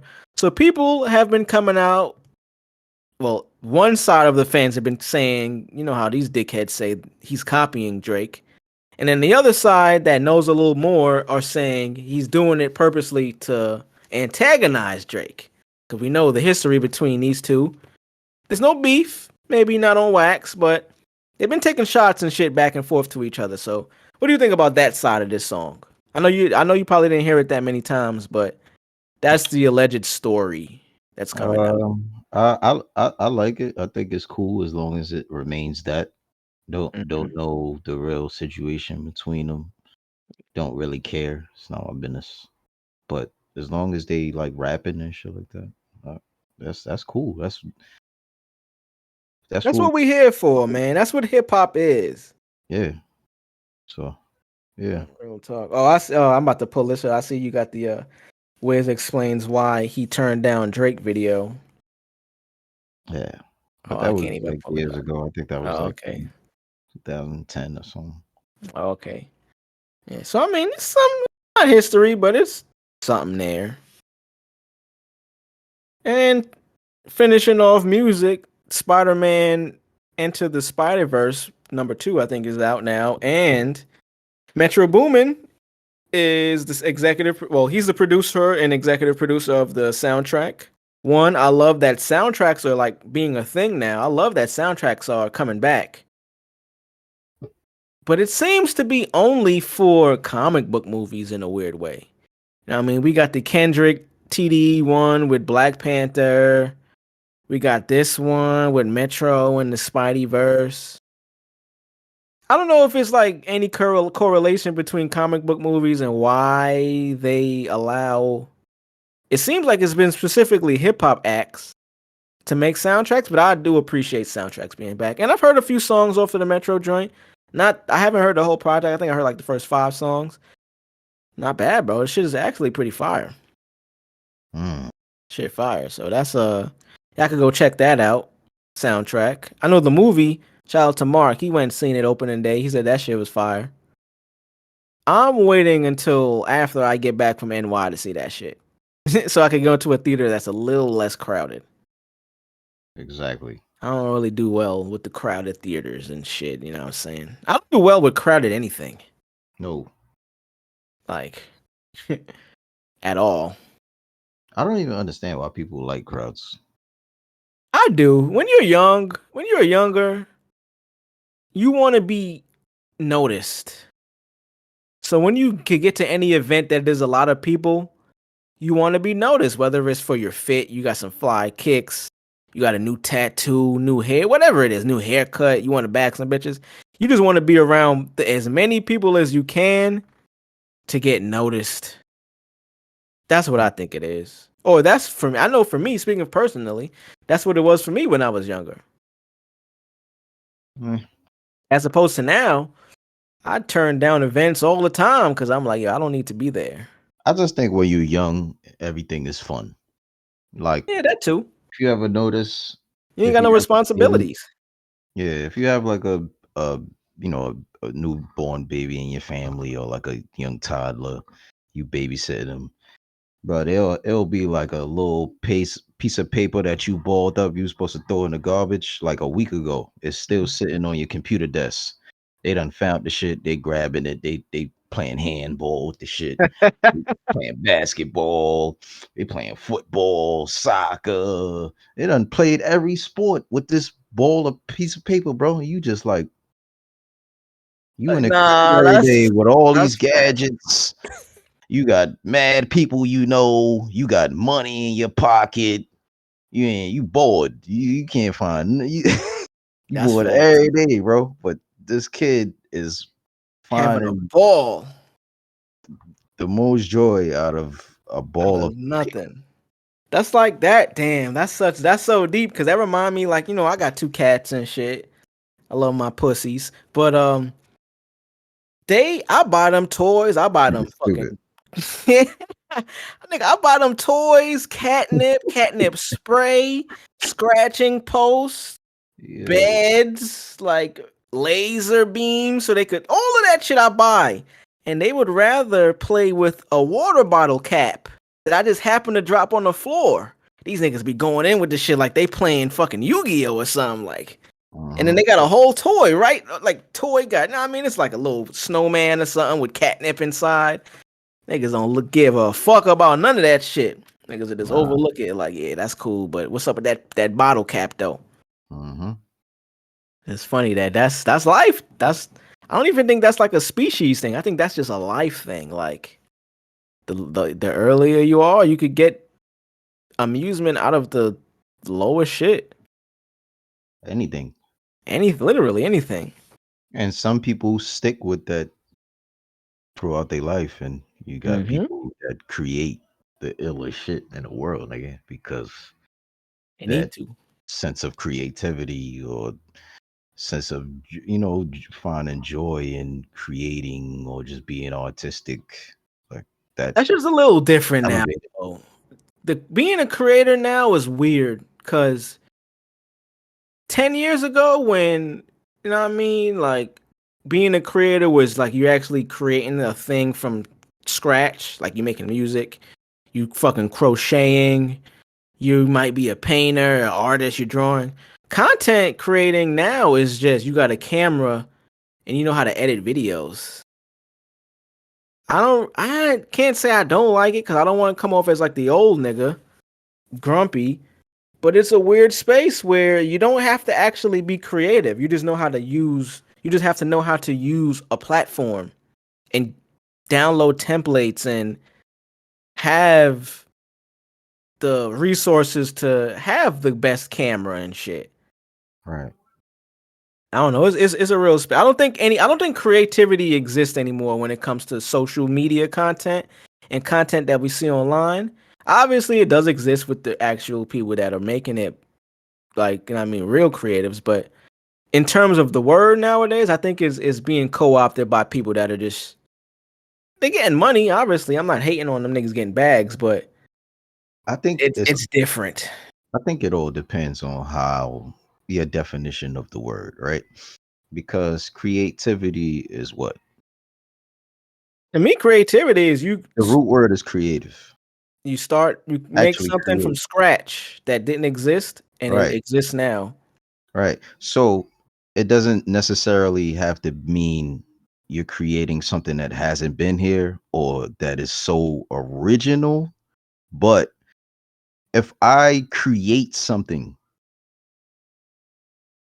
regardless if I pulled I feel like you pull everybody pulls inspiration. So, there's nobody could say, "Oh, I didn't look at this and be like, obviously you didn't look at this, but nigga, you're probably a fan of that, or obviously you were alive to enjoy that, To and witness it. yeah, so that They stuff. say no. They You know what say I'm saying? no idea is original. Right. I It mean, comes we've from been somewhere. seeing Jordans be re-released every 5 years since we've been born. So, Facts. I mean, when No we were idea is little, original. It's just yeah. your interpretation and rendition of some shit you've seen in your way. But that But doesn't necessarily mean it's not creative. The off-white, when Virgil was doing the off-white kicks, and the style was basically the kicks inside out. to me, that's taste versus I don't know what the other side would be. A nigga without taste. Virgil had taste. To have taste, that means you can take some shit that exists already and have your own, but you're still putting your own rendition on it. I think Right. nowadays content creation is a copy paste. Like Mhm. TikTok, for example. Fuck TikTok. TikTok killers. Crack in the 80s. We don't fuck with y'all. But that's what TikTok is one person comes out with something that goes viral and everybody copies it. They're not even giving their own rendition of it. It's just them doing the new version of it. I think before, creativity was, yeah, you might draw inspiration from something, but you're still trying to give, yo, if I was him, I would do this version of that creativity. Nowadays, it's just, oh, yo, this is a template that's on TikTok. I need 10 pictures. I need 10 videos. I got a good camera. My quality is good. I got lighting, so it looks good. All of that shit matters, but it's not creating anything. That's not creative. That's just you having access to what you need to make a good video, in my opinion. And then you have all of the good the prerequisites. You can make something look nice, but that don't mean you created it. It just means you had everything you need to fit into these plug and play inputs that exist. And then it just makes something for you. You didn't have the idea in your head to do whatever it created. No, that's how I feel about that shit. Cause like I use these apps. I use these fucking apps and for clips, you know what I mean? Like we in this world, Mhm. but we're in it from the perspective of dudes that are actually trying to create content, but are actually creative as well. And I think that's probably another aspect that doesn't hinder people, but when you're a true creative, it might be not non-beneficial to you because you want to create things from scratch, or you want to have organic ideas that you created, as opposed to your competition that's just in the world that is just using like a copy pasted template. Is you know what it is, to put a button on it? It's the difference between people saying rappers don't write their music and rappers that do write their music. We're getting the same outcome, and the average consumer doesn't care or know the difference. But within the community, it's like, and it matters. You know what I'm saying? Like, it don't really matter in the grand scheme of things, but if you're in that field creating it, you'll feel a way if a nigga that doesn't write his shit is more popular than you and you write all your shit. It just is what it is. I don't know. I think that's kind of what I feel about that shit. I feel you. I feel you. You want to get into to end the pie? You want to get into a little bit of this show? Tap in. Tap in. How far are you? I believe I'm updated. I said. Oh, so you're season 2. All right. Okay. So wait, I'm when season did 2 as new well. episodes hit? Because now that I'm actually up to date, I have to know these things. That's a good idea. That's a good question. I have no idea because I just also started season 2 and binged it on Amazon, but I don't even know when it comes out. I hate catching on to shows early, dog. I want to get to when it's the 3rd season or something, man, so I could just keep watching.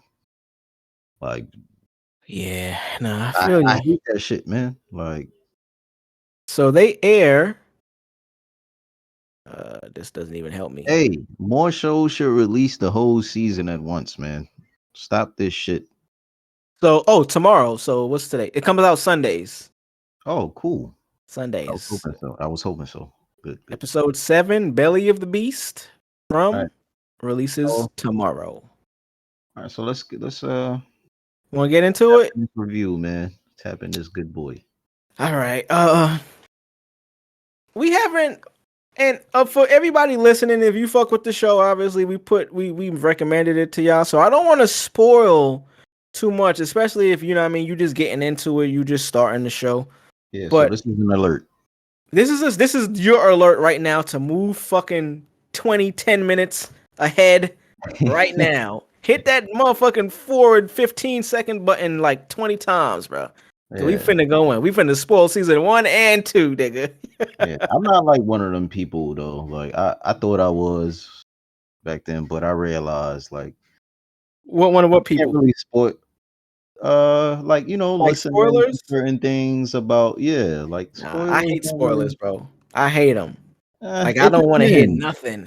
It depends because if it's something, and I don't want to get too far away from where we going, but I'm gonna just say this. Go It ahead. depends because let's say you watching some shit and one of the main characters die, right? You like, oh shit, nigga, why the fuck you told me the nigga died? Yes. Bro, you have no fucking clue how this nigga died. But for You me, don't know, you know what I'm saying? So but this the still, fact that you know they died is the part that for me would be the spoiler, because I'm a nigga when I watch shows and TV and movie, I'm already thinking ahead. I think it's just a mental thing, man. It is. That's just how that's how my brain works. Like for me, my example is I'm already thinking ahead. So if something is like if I'm enlightened on some new information about what happens in the show, and I thought that is gonna make me even more mad because I didn't get to see it play out myself. Even if you just say something, you're not telling me the scenes play by play, but that's just how I react to certain things. I would rather want to see that shit brand new. That's why nowadays I don't even like to watch trailers for movies and shit or shows. I want to go in, I mean, brand new. But getting back into From season 1, so I finished season 1. Drugs finished season 1. We're on season 2 now. They have 6 episodes out. Episode 7 is premiering tomorrow. When you hear this, it'll be out. So we won't see it, but you my guys might see it if you're up to date. Anyways, I forget what we talked about last, but just getting more back into the show. So, From the TV show is about a town where you enter it from different parts of the country on your own, separately, wherever you are with your family, your friends, on a bus. You end up in this town because you see a tree in the middle of the road and you cannot leave. And a bunch of supernatural things start occurring throughout the series. So what do we see? We see the episode 201, first episode of season 2. It is the aftermath of a new bus rolling into town. We don't know if it's people on the bus. We don't know if it's a real thing. We just see a bus pull up into the town after a bunch of shit happens. So what happens? What do we see at the end of season 1? We see Sarah is locked up in the basement. No, Sarah is on the journey with Boyd at this point. Okay. That's what we see. I Right. binged, so I didn't really pay attention to Specifics. But so let's just end. That's how the season 1 ended. We got Boyd and Sarah, who are two characters that appear to be connected to this town more so than others, or maybe they're just hallucinating more so than the others. But to them, in their mind, they're connected and they have answers and they're experiencing a lot of shit that others aren't. So like hallucinations, they're hearing voices, schizophrenia, all of that type of shit. So these two characters are now, he finds out that she has the same thing that he has going on in a way. So he takes her into the woods being like, hey, we got to figure out what's going on here to save everybody. Right. So they're on a quest in the woods. And we see earlier in the season, there's a tree that, I forget I think it's called a faraway tree. Right. Where within this tree is like a hollow tree, like, you know what I mean? There's a hole in there. If you drop something in the hole, apparently it goes in and ends up somewhere else. But you never know where it ends up. You could drop something in there, or you can go in there and you can end up somewhere else, or you could get stuck. Yeah, it's So like that's what we see.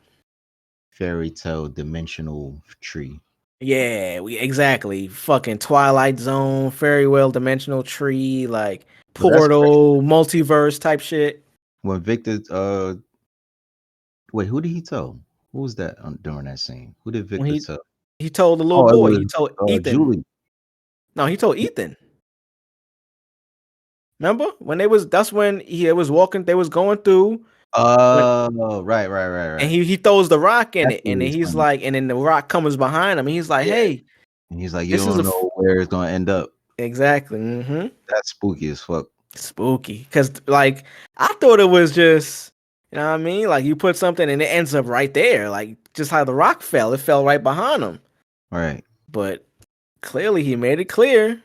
And I love that they made it clear with dialogue and visually.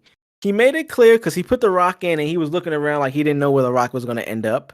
And then it falls behind him. And then he gives you the words to clarify your thought that's in your head. Like, oh shit, maybe it could end up anywhere. Right. He lets you know, like, hey, you could go in there and you might not know where you end up. So anyway, we see the end of season 1. We got the wife from the new family that shows up there. She's digging a hole in the fucking basement of their home. They're trying to figure out. You said what? Worst character in the show. The most annoying for sure. Yeah, keep going though. She's digging a hole. They're trying to figure out where the wires in the fucking basement goes because they're figuring out that all of the outlets and the wiring, it's something, it's odd. It's not normal. It's you plug shit in and you plug it out and the light's still on. It's weird. They're trying to get to the bottom of that. So she's digging. Meanwhile, the husband is miles away on another part of this property of this town building a what? What's he building? Like a satellite? My man building a satellite? A big ass antenna. Big ass antenna, bro. He building this big ass antenna. Some sort of communication. So they, see if they can reach out to somebody because where they are, the tree line is so high. They're like in a town that's secluded and the trees are so tall you can't get a signal out. They don't have any signal on the phone. So they thought they had to build a tower, and there's other characters within the show where one of them is like a new character that shows up. He's like an engineer. The dad is like a roller coaster engineer. So they have the background. So they're trying to build something tall enough on the highest point of the land for them to get a signal out. They end up doing it. They get the signal out. They hear a voice. And now they're thinking, holy shit, we're about to get saved. And then the voice tells them, hey, man, your wife shouldn't be digging that hole. Basically letting them know, oh, whoever is on this other side of the line, they can see us. They know what's going on. And then out of nowhere, a big-ass storm just hits. Woof. First off, the fact that the storm came out of nowhere, they should have been like, bro, not for nothing. How, as soon as we put this shit up and we finally, feel like we got it to work. We got some progress. That never was there before, that we'd never seen. I'm sure it didn't rain before. That just happens. We never seen rain. And this was a all fucking the light storm. First. This was Hurricane Sandy storm, nigga. Like, right, it literally blows out pretty much everything. Like it. All the lights go out. The power. It was such a power surge that it blew out the light bulbs, like you said. Right. It wasn't just a storm. It was a storm and a power surge. Like, meanwhile, Shorty digging a hole. Bro, what are you doing?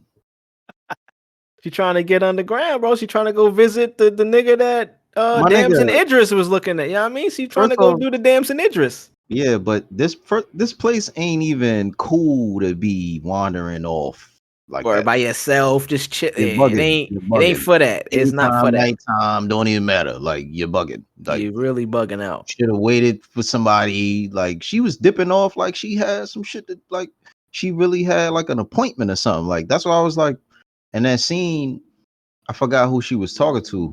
I don't know if it was Donna or who, but she like dipped off from the colony house and ran back. Like she literally ran back to the house. Like she was in a hurry.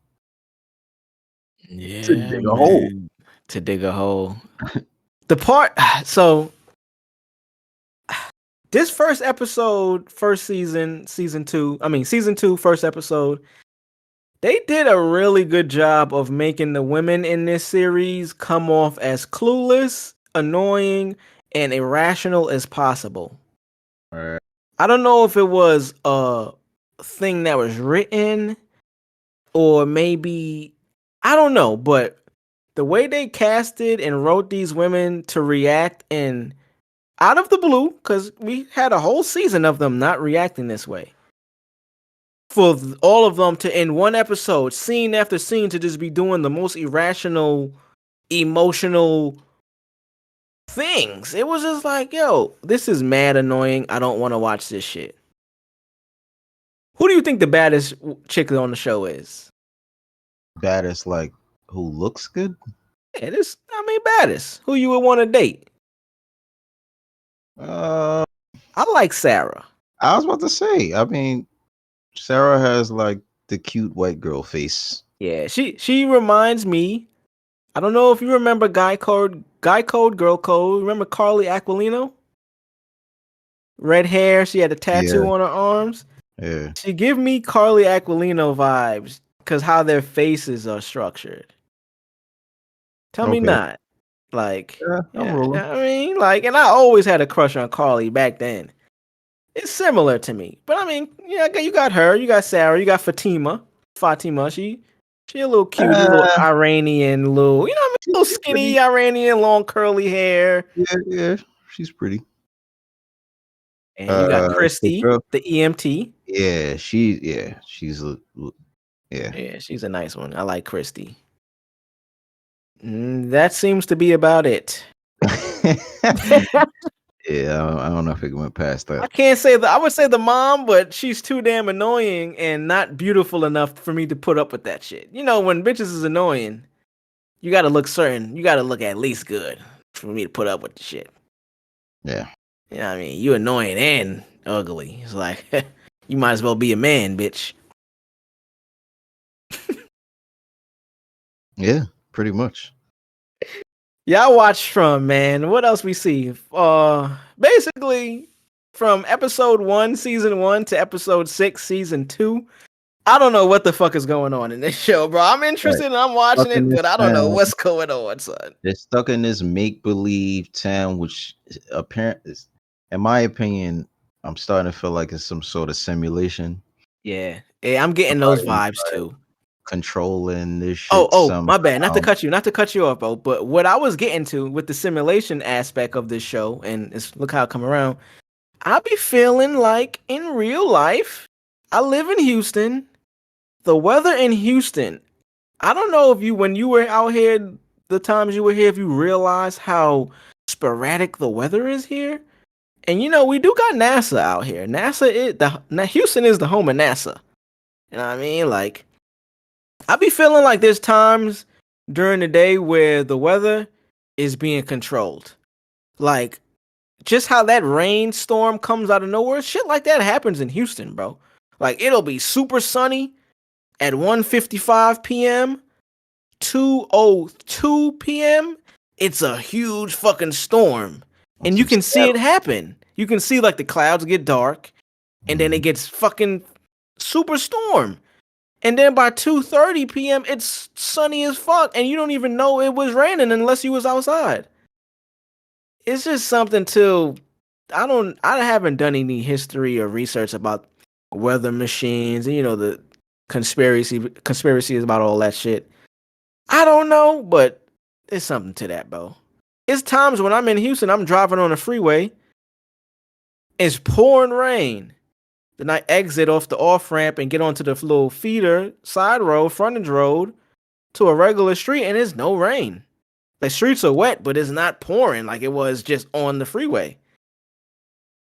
I don't know. It's something to that shit, man. But really good show. I Really recommend it. great. We recommend it. Yeah. Still tuned in. Yep. Second season is even crazier, but Mm-hmm. we ain't gonna tap into that yet. Yeah, we gonna let y'all catch up. I mean, we didn't spoil too much. Y'all can still catch on and be interested, but I want to see what the fuck is going on. Shout out to my nigga Victor, one of my favorite characters on the show. My man is just not even happy go lucky. My man is just the one that's been there the longest. People might think he's crazy. Like he grew up there, so he has like a odd connection. He has an odd connection in a childish way. He telling niggas the trees move, nigga. Word. He dead ass too. He like, bro, Dead ass, nigga. Word. really move. Yo, he had a really good line in it just to end. He had a line where he said, yo, and this is something that I do in my day now, but not with drawings. I do it with writing. He said, yo, I could see something today and years later I won't remember, but the pictures remember. Yeah. He has pictures of everything that he sees on a day-to-day to where it's so wild if he looks at it 5 years from now, it'll seem so faked and far-fetched, but he knows it's real because he drew it from a memory. Bro, the nigga room was like a story. Yep. Manifest. Like I said, if you watch Manifest, it's similar. Like the Pops and Manifest, his little headquarters, his room is similar. It's just mad shit on the wall where he's trying to figure it out. So I think at some point, somehow, they're gonna realize not necessarily that Victor is the answer, but maybe somehow what he's Sarah. on up, I think whatever they're he figuring it drew out up, now. the key. This is the part that's been confusing for me about the show. They've been indicating at multiple different things that could be answers, but we don't get any resolve from it. Like the Victor, I the mean, picture. We do, but yeah, you're right. But it's not major. Right. Like, well, look what Boyd did, right? He went all the way deep in the woods Yeah. to only end up back. The bat, yeah. And we don't even know. Did he go into the woods? Bruh. Like, Is there a woods? Is there woods? Like, this is the thing. We don't know These nothing, bro. niggas seeing things? Like, what is these niggas all in incubators? Is this the Matrix? Are they plugged in? Fucking good though. That's the beauty of the show. As annoying as it is, it's keeping my interest. Is it metaphorical? Is it like relating to like real life? I think somewhat, for sure. It has to be. Well, what is the monsters then? The monsters are politicians? That's a good question. I would say relating to real life in terms of simulation theory, in terms of we're not in control of our destiny. We're not in control of that. But the monsters is the part where you come out at nighttime. There's monsters that are normal until you let them in. Right. Willingly. Right. I mean, that's a good parallel. Like with life, you only get monsters in your life if you willingly let them in, because you don't know they're a monster because they're coming to you, approaching to you, smiling, being nice and friendly. You don't know they're a monster until they actually transform into the monster. Mm-hmm. But we willingly invite them into our lives. That's a good play on that. Great fucking show though. Y'all tune in, y'all drop in the comments. I mean, let us know what y'all think, how y'all feel about the TV show, man. I think it's a great time, NBA motherfucking finals.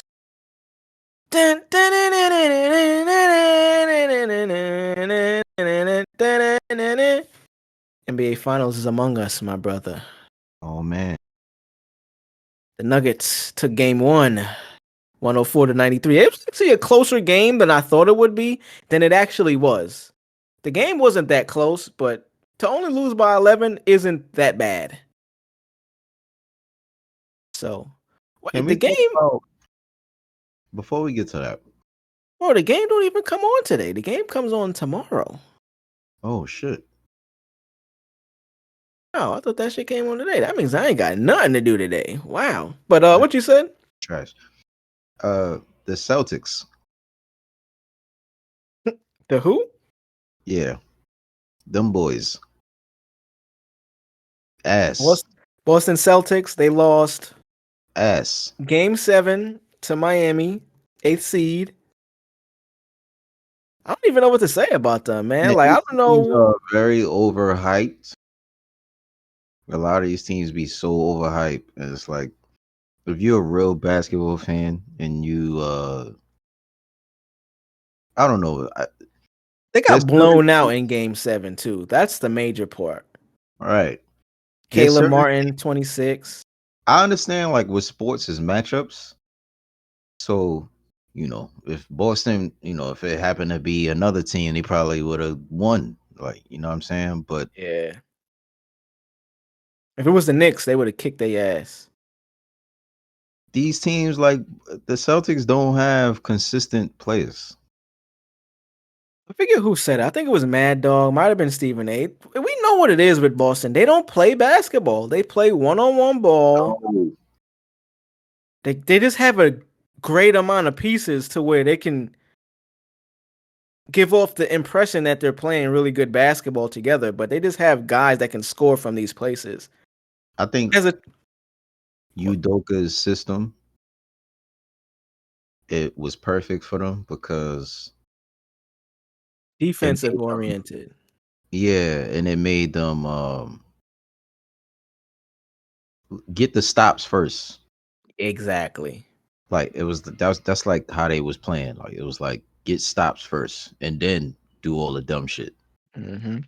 So it's like you getting all the stops. It's hard for you to beat a team that's fucking locking you up and then cooking you on the other end. Like so now these niggas they play lazy defense. They don't even appear to be as defensive as you thought they were. Last season, I think that's coaching. That for sure, defense is coaching because that's like rotations, letting niggas know what they got to do when switches happen, and based off of situational shit. That is 100% coaching. And who's always the best defenders? The best defender is the guy who didn't get paid yet Mm-hmm. until The he gets paid. entire Miami Heat roster right now. Right. But what do you think about before we get to the actual finals game? Because the story is coming out. Boston Celtics are trying to figure out whether they should break this team up. Jaylen Brown he had a horrible game 7. Is he a number 1? He wants to be a number 1 allegedly. Is he going to get traded? What do you think? First off, you gotta fire the coach. I wouldn't fire him right away. I wouldn't say you have to fire the coach, but if you could find somebody with a better defensive system, I would say. Because they offense is trash too. But like I said, defense, I feel like still wins the game more. So, and then you gotta find a better like GM. Because apparently the GM is not. Ain't Brad Stevens the this GM format. now? Is it? I think Brad Stevens might be the GM. Yeah, and it's crazy because I believe Brad is great. Brad was amazing as a coach. Well, I mean, he ain't never won shit, but he was doing his thing. Right. But I don't know. This system, it seems like it's not really working. Like, the Marcus Smart at point, the Al Horford, the Robert Marcus Smart at point Williams. is the biggest problem. Yeah, it's like there's no creation of anything. Then you go pick up Brogdon. You They have sign no him this point guard. deal. You didn't even somehow they said Brogdon makes them better. Okay, cool. Only reason it made them better is because you got another guard with Marcus Smart that could actually score on his own. That's it. He's not really creating. The issue is creating for the team. Like who is going to create the play for the team? Just the coach? And he clearly ain't get doing on the it. court. Yeah, them niggas get on the court and you got Tatum sitting at the elbow behind the 3. You got Jaylen Brown probably in the corner or at the top of the 3. He's just dribbling the ball, losing the ball or like taking a difficult shot for no reason. You got Marcus Smart sitting in the corner, Al Horford sitting in the corner, Derek White sitting in the corner. Bro, these guys, like, who is creating? Robert Williams can't score for himself. He barely cleans up. He's basically just defensive. That's it.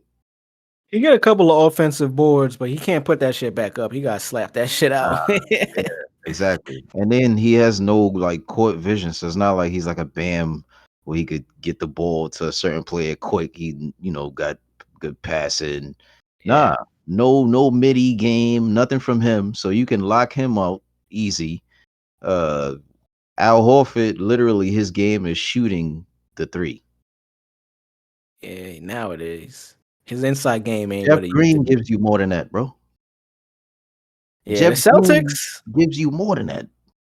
The Celtics got some work to do. I don't want to spend too much time on them because fuck them niggas, man. Them niggas lost. Yeah. But I'm just saying, just in general, like a lot of these teams, these coaches, like they gotta get out of their way because you're trash. What do you think about Well, before we get into that, so we in the finals now. I swore the game was tonight. That shit's clearly tomorrow. So now I'm trying to figure out what I'm doing with the rest of my night. But where do you see the series ending? I see this series a sweep. No I disrespect. want to say a sweep, but it might be a sweep, man. It's a sweep. It's looking like the Lakers series all over We again. just seen game one, and I know this is basketball, it's a series. You never know what's gonna happen. Yes, it's sports, blah blah blah. Jimmy But had a bad game. I don't know if it was defense, if it nigga, was the defense, but we've been seeing Denver they whole playoffs. We seen Miami they whole playoffs. Miami yeah, has been elite, right? We seen them in their probably the best that they'll play. Like just look at their best games from Jimmy dropping 50 to Max Strus and these niggas almost having 30, Kyle, all of them scoring in the same game. Like, bro, they're not going to get what you expect them to all put up 40. When I is that going mean, to happen? Who they you ain't going to got to sit put down? up 40, but shit, Jimmy Butler can't have 13 points. Caleb Martin can't go from 25 to 3 That's points. not going to happen. That's not going to happen. But then when you look at Denver team, Jokic had 27 with a triple-double. Jamal Murray had 26 with a double-double. right? And then who else? Aaron Aaron Gordon Gordon, had 14, 16. at 14. Bro, all of these guys could still give you 20 points and better. Michael Porter Jr. could give you 20 to 25, bro, on any night. Aaron Gordon, you seen what he's gonna do. Who's gonna guard Aaron Gordon? Yeah, they just Miami just ran into a team they can't match up well with. Right now, you put Jimmy Butler on Aaron Gordon, right? Because that's probably what they thinking. Put Jimmy Butler on Aaron Gordon. Me personally, I would probably start Kevin Love, and I They would haven't put played Kevin Love since last series. put Kevin Love on, put him on Yoke. He's still gonna get a beat. I assume Kevin Love was hurt because he wasn't playing, but I don't know. I don't even know if he hurt or not. They put Cody Zeller in. This nigga was getting cooked up. Oh my! I wanted to cry for this guy, bro. I'm like, yo, he don't even know. He don't even know what he doing, son. Like he on the floor with Yoke. Yoke got him looking insane, bro. Like he be making them look stupid. Nah, he really Bam, did. Bam was producing, but that's only because you gotta look at the game or how the game was going. They literally got to the point where they realized that Bam is not their best scorer. He gives you like 15, 20 on a good night. Like Yeah. he's not really giving you much on the production. So they like, hey, we take away from these little niggas right here. Put Aaron Gordon on Jimmy right here. We're gonna leave Bam open to hit these little 10, He gonna do what he gonna do. 8 foot little float jump shot, whatever he be doing. Yeah, you can have all those, bro. You seen Aaron Gordon popping his shit, he said, "Yo, history is gonna show after this series. It's gonna show how I locked down all these defenders: KD, LeBron, Cat, Anthony Edwards, and Jimmy Butler for the whole playoffs." Nigga been doing this thing, man. He been balling. He's kind of right though. He not lying. That's facts. Skip and Shannon, you see they're coming to an end. Undisputed is over with. Did you hear about that? Yep. That shit coming to an end. I never really watched it, but it was kind of like bound to happen. We've seen that shit happening over the time. It was like a couple of situations that happened like not too long ago. Yeah, this year, I mean, with the Tom Brady shit. Shannon had called out for work one day. That was after the Tom Brady situation where Skip was trying to say Tom Brady is a better athlete than Shannon, and Shannon is like, "Yo, nigga, we don't even play the same position, bro. Like, this is what you do. You a hating ass nigga." Remember It that seemed very personal than TV. right. The other blow up was son that got hurt. on the field. Oh yeah. The nigga from the Bills. And Skip had tweeted some weird shit. Mm-hmm. Shannon ain't even come to work the next day. Yeah, he didn't come to work the next day. I forgot about that word. Yeah. Yeah, we're gonna see. Who do you think would be a good replacement, or should they just scrap the Undisputed Show altogether? So, you know what I mean? Shannon got he got Club Shay Shay, his podcast, which is popping. He don't need to be on there. But Stephen A. actually, he be streaming, like he has like this little show he do on YouTube now. And he just talking his shit. His pod. He addressed the whole Shannon shit, and he was like, he would love to have Shannon on the show, man. He was like, he can't necessarily have him on the show, like, you know, the way it is, like the normally is, but one day out the week, he was like, yeah, he was like, but he's not the boss. Yeah. So he was like, unless they okay something like that, he can't. It's not like he could just give him a job. Basically, you have to. That was him vouching for him though publicly. Yeah. But he was like, he was just explaining how it goes, bro. You got to be in house already before I could bring you in. Yeah, and that's kind of what it does seem like with ESPN. Yeah, And we he gonna shout see. out all the people he fuck with, shit like that. But Yeah, he welcomed he them was to like, join ESPN. he was like, he has an idea of what happened, but he don't have the facts. Mm. And he said he not gonna say it anyway if he did. Same shit that happened when Skip was on First Take. And I mean, just to end on NBA, John Morant discipline decision to be determined after the finals, according to Adam Silver. What do you anticipate? Because he did say they found new information. I don't know what that means. I anticipate this nigga is probably done. What does done mean to you? You're going to China, buddy. John Morant suspension. Adam Silver says NBA uncovered a fair amount of new info. Will announce decision after finals. The team might drop him. Might have to Expect the worst for John Morant after very unusual Adam Silver comment. Imagine though, if Memphis is able to drop him and relieve of his contract, yo, they could just like sign somebody. Yeah, they really could. They could get motherfucking KD or something. Word. Or James Harden, you know, Harden, he go Yeah. anywhere. Getting 200 million. I don't think they could just do that though. I can't see it. I think what I forget who. I think it was Stephen A. saying like the only way they'll be able to do that is like a super specific circumstances.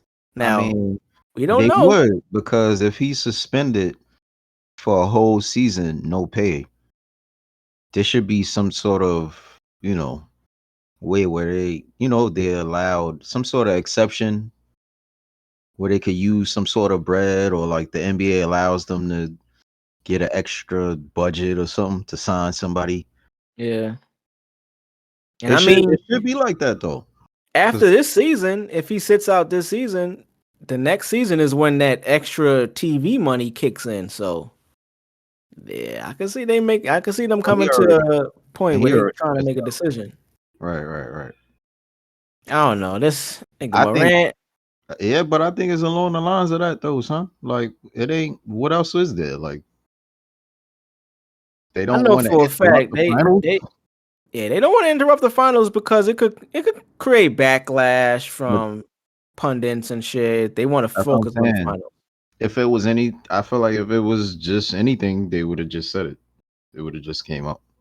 Yeah, but they said they found more information. Yeah, that's what I'm curious. The more information is just like, whoa. I think because it's Miami and Denver in the finals, that's not two of, you know what I mean, right now, franchises that's probably bringing in the best numbers. So if they were to announce some shit like this during the finals, they'll probably take away from it. So they want to keep it, you know what I mean, until afterward. But either way, damn, Morant, I don't know what to say about you, bro. Good game, nigga. You be all right. That nigga got a mansion and all that, man. Be all Yeah, right. I mean, is it paid for? Like, did he pay for the shit already? We don't know what these niggas be doing with their bread. Hey, I guess that's all for him to, you know, take care of now. But Good luck, nigga. I think that was a good pod for them. Listen, we can end right here. This quick shout out, man. Prayers to DC Young Fly, his family. After losing the mother of his children, R.I.P. Jackie O. That shit's sad as fuck. I think she was just 32 or something. Shit is fucking tragic, man. Hold your head, DC, man. We here, we praying for you. You pioneer in this space that we trying to, you know what I mean, get further into. Shout out to 95 South Show. Y'all niggas trailblazers in the 3-man pod space. Love the show, man. Love the show, man. Let's get the fuck up out of here, man. I think we gave him enough for today. This has been Cracking the 80s, episode 60, motherfucking 3. Give us some words on the way out. Give us some words on the way out, Drugs. What these niggas got to do, man? Hey, all man. You bitches out there, wash your ass. It must be the ass that got me like that. I ain't got no words, man. Hey, just wash your ass. You know what I'm saying? Smoke right. And right, man. Eat your vegetables, take your vitamins, and drink your tea, man. Cracking the 80s, man. We out of this bitch. Chill.